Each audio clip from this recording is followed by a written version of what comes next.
Je me présente, pour celles et ceux qui ne me connaissent pas, je suis Olivier Poncer, responsable de l'atelier de didactique visuelle à la Haute École des Arts du Rhin. Cet atelier forme, à l'issue d'un cursus de 4 années au grade de Master 2, des professionnels de la transmission et de la médiation par l'image, des sciences et des savoirs. Nous sommes ici sur le site internet de l'atelier de didactique visuelle, didactiquevisuelle.fr. Nous avons réalisé un manifeste qui présente en 10 valeurs clés notre définition de la didactique visuelle. Nos étudiantes et nos étudiants doivent, dans un premier temps, apprendre, être curieux de ce qu'ils ne connaissent pas, rencontrer des spécialistes, investiguer de nouveaux domaines de connaissances. Il leur faut s'engager, transmettre, créer, souvent co-créer, en équipe, se cultiver, synthétiser les informations, s'adapter, se remettre en question, attentif au contexte de travail et aux évolutions technologiques pour, en définitive, partager des informations avec les publics auxquels ils s'adressent. Nous sommes associés au projet Recyclage pour développer l'axe 4, repenser le recyclage en mots et en images. Nous interviendrons sur 3 aspects principaux. Un travail sur le dico-déchet, un travail autour de vidéos d'interviews témoignant de l'avancée des différents axes de recherche. Nous travaillerons sur une exposition en fin de programme, une forme de restitution publique amenée le cas échéant à circuler et présentant les différentes approches et conclusions de chacun des axes de recherche. Ma tâche aujourd'hui est de vous faire rêver car, bien entendu, je n'ai encore rien à vous présenter de ces réalisations, juste des expériences en parenté avec ce qui sera développé en partenariat avec chacune et chacun d'entre vous. Concernant le dico-déchet, nous allons prolonger la première phase du projet déjà réalisé en retravaillant la charte graphique de l'ensemble afin de rendre plus lisible encore ces deux grands objectifs. Être une ressource partagée dans l'esprit des Open Science pour les publics initiés et le grand public, et rendre visible un champ inter- et pluridisciplinaire et un réseau institutionnel. Le contenu principal de Dico-Déchets est constitué de notices définissant le vocabulaire, les notions et les problématiques attachées à ces thématiques. Nous avons proposé de conserver une recherche par titre de notice, par mots-clés ou par thématique, tout en permettant de visualiser ce corpus de définition organisé sous la forme d'une cartographie interactive. Nous avons déjà expérimenté ce type d'interface autour de la question de la e-santé dans le cadre d'un projet développé avec l'unité de simulation européenne en santé de la faculté de médecine de Strasbourg.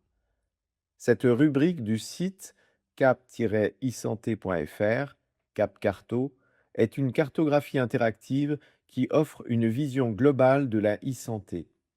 Elle permet de visualiser, de se repérer et de naviguer au sein des différents territoires concernés par la e-santé afin de découvrir la diversité de ses usages.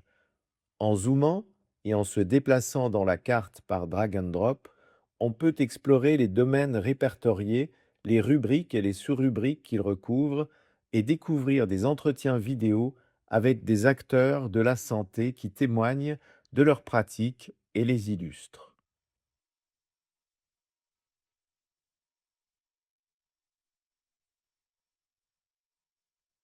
La cartographie que nous développerons pour le dico-déchet sera designée avec une toute autre écriture graphique, mais le principe en sera très proche.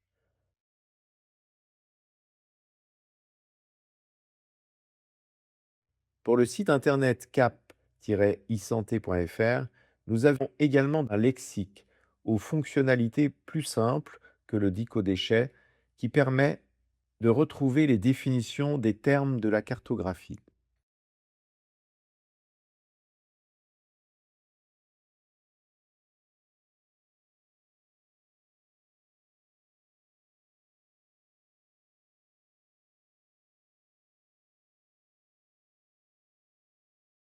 Nous allons également développer, cette fois-ci au sein de l'atelier de didactique visuelle, l'illustration de certaines notices dans l'esprit de dessin de presse, exercice dont nous avons une certaine pratique. Pour illustrer mon propos, quelques exemples de réalisations issues du cours dédié à cette approche,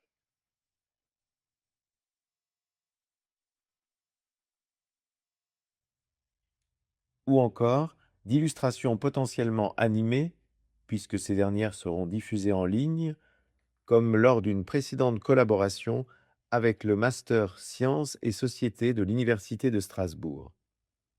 L'idée était alors d'accompagner par l'image des articles scientifiques sur des thématiques les plus variées, de l'humour d'Einstein à l'histoire du cryptage, aux recherches développées autour du rôle des genres dans les peurs spécifiques,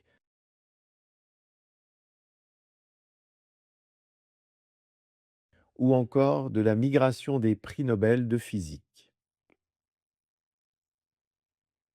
Toujours pour le Dico déchet, nous allons réaliser de courtes vidéos d'interviews en visio ou en tête-à-tête avec des chercheurs ou des interlocuteurs des différents axes de recherche afin d'incarner le propos scientifique et de pouvoir partager au fil de l'eau les avancées du programme Recyclage.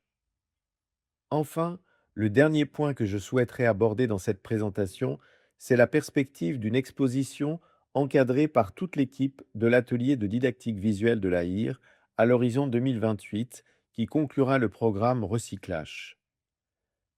Nous avons initié en 2020 un partenariat avec le service mobilisation citoyenne de l'Office français de la biodiversité. En 2022, nous avons structuré cette collaboration au long cours selon un protocole reconduit chaque année. Nous en sommes à la 5e saison.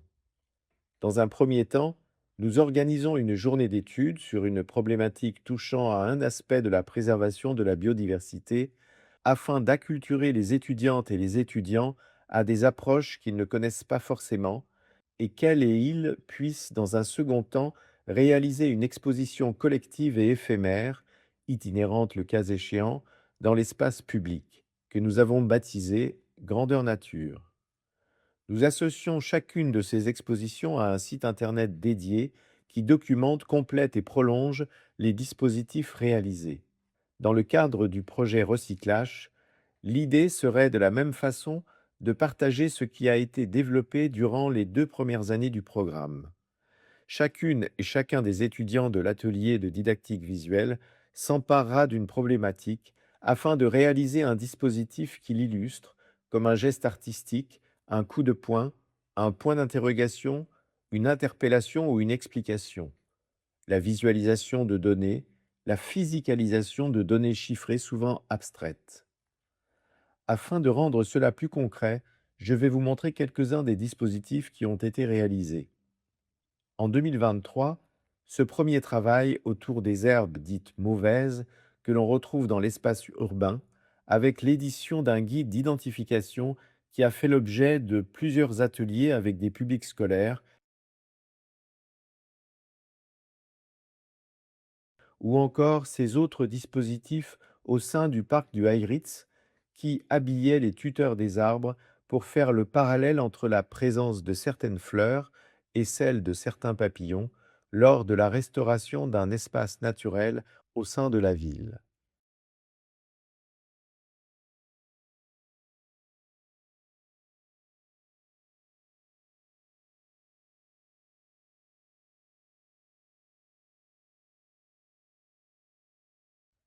En 2025, nous avons travaillé dans le quartier de Cronenbourg en lien avec différentes associations et des habitants qui, pour certains, ont offert le mur de leur maison pour afficher, comme dans cet exemple, des dessins de différents oiseaux d'Alsace. Un travail accompagné par la LPO.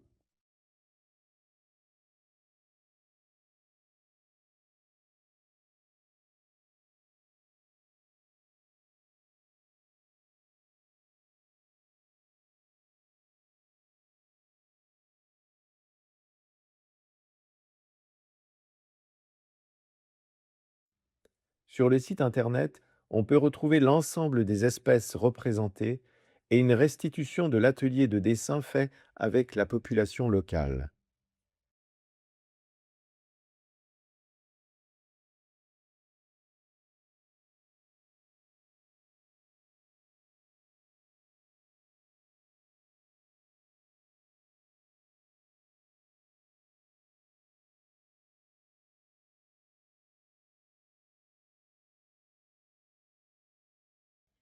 Cet autre travail, toujours autour des oiseaux, un jeu de loi dessiné au sol, invite la population à comprendre la dure vie d'un oiseau en ville, en associant jeu de déplacement et information sur le panneau explicatif associé.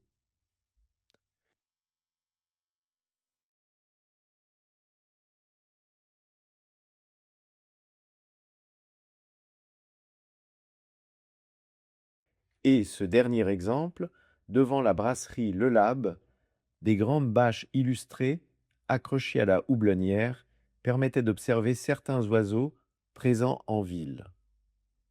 En espérant que ces exemples vous parleront, dans la perspective d'une collaboration que j'anticipe fructueuse.